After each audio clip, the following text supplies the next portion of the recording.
et il sera avec un joueur avec lequel il n'a jamais joué. C'est des risques qu'il a décidé de prendre. Au milieu de terrain, c'est pratiquement la même chose. En attaque, il y aura Brian Mbeumo. Et Jean-Pierre Samet qui fait son tour. Jean-Pierre Samet. Mais beaucoup plus Brian Mbeumo parce que Mbeumo aussi décide de venir. Il ne sera pas pour attendre. Donc voilà, je crois que c'est aussi pour ça qu'il a décidé de jouer contre l'Ouzbékistan, qui est un adversaire relativement faible.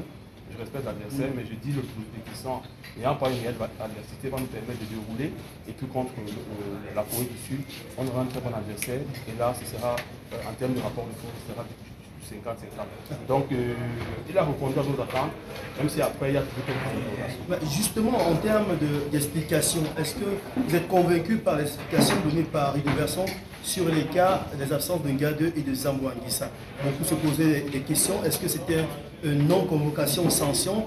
Il a dit qu'il connaît déjà ces deux joueurs et qu'ils seront avec nous pour le Qatar. Convaincu ou pas par ces explications? Pas totalement convaincu. Pas totalement convaincu dans la mesure où ce sont nos cadres. Et la double confrontation contre l'Algérie, pour moi, ce n'était pas une réelle affiche sur laquelle on pouvait juger la coupe sélectionnée parce qu'il fallait frapper un coup. On n'avait pas besoin de voir quelque chose en termes de contenu. Maintenant, contre les locaux, on s'est rendu compte que c'était assez moyen. Contre le Burundi, ils sont passés à côté. La preuve, c'est que le président a tambouré dans le vestiaire.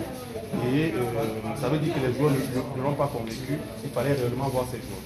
Il a le temps qu'il n'est pas avec lui. Peut-être que ce sera les deux derniers matchs parce que la Coupe du Monde, c'est une semaine avant, vous avez les préparations, contrairement où c'était 15 jours. Donc, il n'a pas le temps.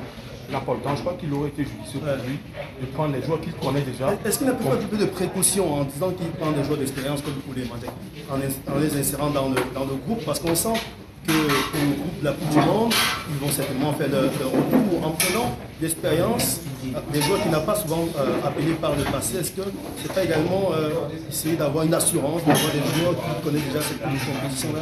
Effectivement, c'est pour ça que je pense qu'il a privilégié le caractère humain. Il a privilégié le caractère humain, il a privilégié l'état d'esprit.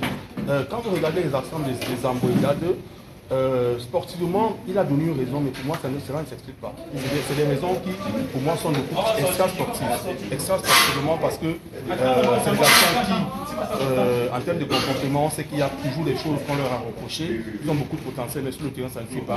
Je crois qu'il veut créer une sorte d'électrochoc en appelant Koulou en l'alignant, en appelant Mandjet en l'alignant. Et comme c'est pratiquement les mêmes postes, Ngadeu et Zambo, ça leur fera comprendre qu'il y a de la concurrence, il va falloir cravacher dur. Et si on vous amène dans le groupe, ce ne sera pas une affaire où vous viendrez pour jouer.